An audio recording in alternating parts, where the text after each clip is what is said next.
20 కాదు, కేవలం ఒక్క ఓవర్ వల్ల 6 బంతుల వల్ల టీమిండియా గెలిచింది.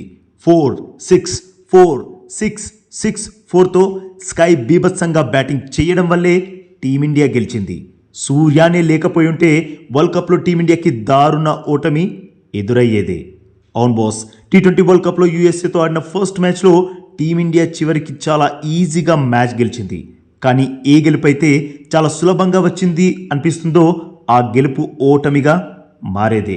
ఒకవేళ 6 బంతుల్లో సూర్య విధ్వంసం చెయ్యకపోయుంటే మరి ఎలా 6 బంతుల్లో సూర్య టీమిండియాకి విజయాన్ని అందించాడో ఇప్పుడు చూసేద్దాం. 18 ఓవర్స్లో మన టీం స్కోర్ జస్ట్ 128. ఆపటికే 7 వికెట్స్ కోల్పోయింది. యాక్చువల్గా ఆపోజిట్ టీం బౌలర్స్ని షేక్ చేసే అభిషేక్ శర్మ గోల్డెన్ డక్ అయ్యాడు. ఇషాన్ కిషన్ మెరుపులు మెరిపించలేకపోయాడు. తెలుగు తేజం తిలక్ వర్మ త్వరగానే అవుట్ అయిపోయాడు. దూబే కూడా మొదటి బంతికే పెవిలియన్ చేరిపోయాడు. రింకు రఫ్ ఆడించలేకపోయాడు. హార్దిక్ పాండ్యా హిట్టింగ్ చేయలేకపోయాడు.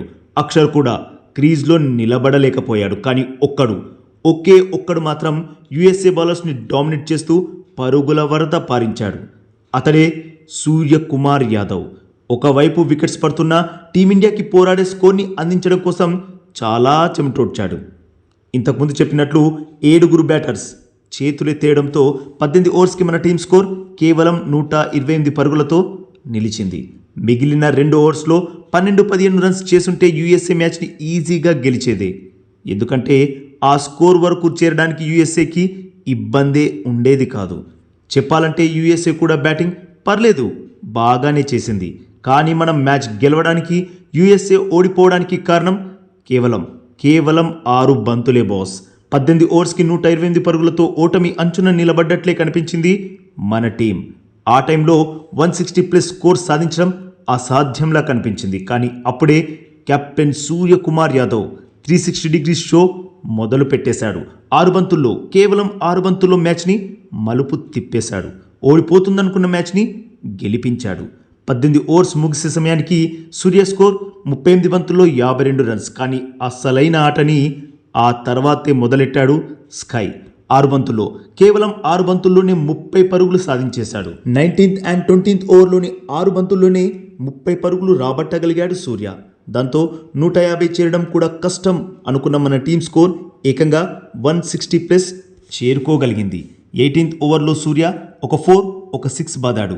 అలా 10 రన్స్ సాధించాడు. అక్కడితో ఆగలేదు స్కై. 19th ఓవర్లో 2 6లు 2 4లు దంచేశాడు. First ball 4, second ball 6, third ball 6, fourth ball 4. ఇలా 4 బంతుల్లో 20 రన్స్ రాబట్టాడు. అంతకుముందు 2 బంతుల్లో 10, ఇక్కడ 4 బంతుల్లో 20 పరుగులు. ఇలా మొత్తం 6 బంతుల్లో 30 పరుగులు సాధించి మ్యాచ్ని మలుపు తిప్పేశాడు. ఆ పరుగుల వల్లే మన టీం స్కోర్ 160+ చేరుకోగలిగింది. 18th ఓవర్స్ పూర్తయ్యేసరికి సూర్య స్కోర్ 38 బంతుల్లో 52 రన్స్ ఉంటే 20 ఓవర్స్ పూర్తయ్యేసరికి స్కై 49 బంతుల్లోనే 84 పరుగులతో నాట్అవుట్గా నిలిచాడు. ఇదే మ్యాచ్లో మెయిన్ డిఫరెన్స్. 6 బంతుల్లో 30 పరుగులు రాబట్టకపోయి ఉంటే మాత్రం యుఎస్ఏ వరల్డ్ కప్లో టీమిండియాని బిగ్ అప్సెట్ చేసేదే.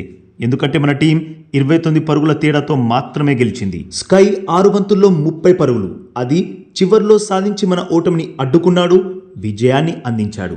మరి team India top and middle order batsmen అంతా విఫలమైన చోట సూర్య ఒక్కడే ఒంటరి పోరాటం చేయడం, టీమ్ స్కోర్ని 160+ తీసుకెళ్లడం వల్లే మనం గెలిచాం అని మీలో ఎంతమంది నమ్ముతున్నారో వీడియోకి లైక్ కొట్టి ఎస్ అని కామెంట్ చేయండి బాస్. అలాగే మన ఛానల్ని ప్లీజ్ సబ్స్క్రైబ్ చేసేసుకోవచ్చుగా బాస్. ఇక ఈ వీడియో చూసినందుకైతే మీ అందరికీ దిల్సే థ్యాంక్ యూ బాస్.